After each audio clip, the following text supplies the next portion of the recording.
আসসালামু আলাইকুম। আশা করছি যে যেখানে আছেন সুস্থ আছেন, ভালো আছেন। আজকে আমি আপনাদের ঘরে থাকা মসলা দিয়ে তৈরি করে দেখাবো চিকেন রোস্ট। আশা করছি আপনাদের কাছে অনেক অনেক ভালো লাগবে। রেসিপিটা ভালো লাগলে চ্যানেলটিকে সাবস্ক্রাইব করে চ্যানেলটির পাশে থাকবেন। প্রথমে আমি চিকেনগুলোকে ধুয়ে পরিষ্কার করে নিয়েছি।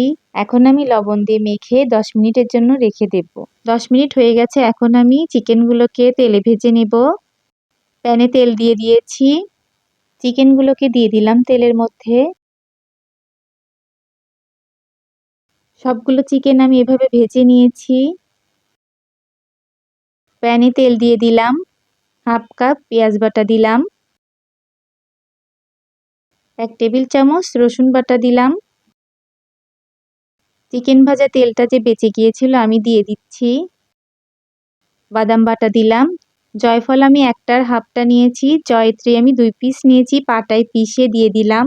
গরম মশলা গুঁড়া আমি 1 চা চামচ দিয়ে দিয়েছি। লবণ স্বাদ মতো। পানি দিয়ে দিলাম। 1.5 চা চামচ জিরার গুঁড়া,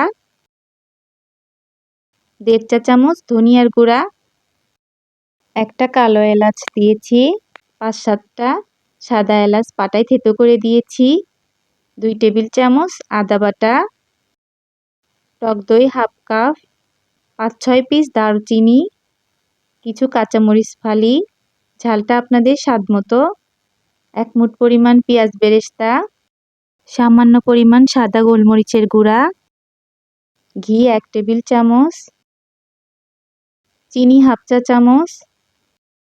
মশলাগুলো কষানো হয়ে গেছে, এখন আমি ভাজা চিকেনগুলো দিয়ে দিলাম, দিয়ে একটু ভালো করে কষিয়ে নিব।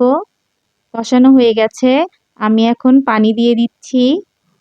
ঢাকনা দিয়ে ঢেকে আমি এটা রান্না করে নেব। ঢাকনা খুলে আমি 1 কাপ গরুর দুধ দিয়ে দিলাম। গরুর দুধটা আমি জাল করে নিয়েছিলাম। আবারও আমি ঢাকনা দিয়ে দিলাম।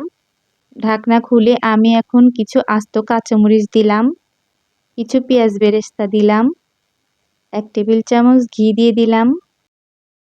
তৈরি হয়ে গেল আমার চিকেন রোস্ট। এটা খেতে অসাধারণ হয়েছে। অবশ্যই আপনারা বাসায় ট্রাই করবেন আমার মতো করে। দেখতে যেমন সুন্দর হয়েছে, খেতেও খুবই সুস্বাদু হয়েছে। আজ এ পর্যন্তই। সবাই ভালো থাকবেন, সুস্থ থাকবেন। আল্লাহ হাফেজ।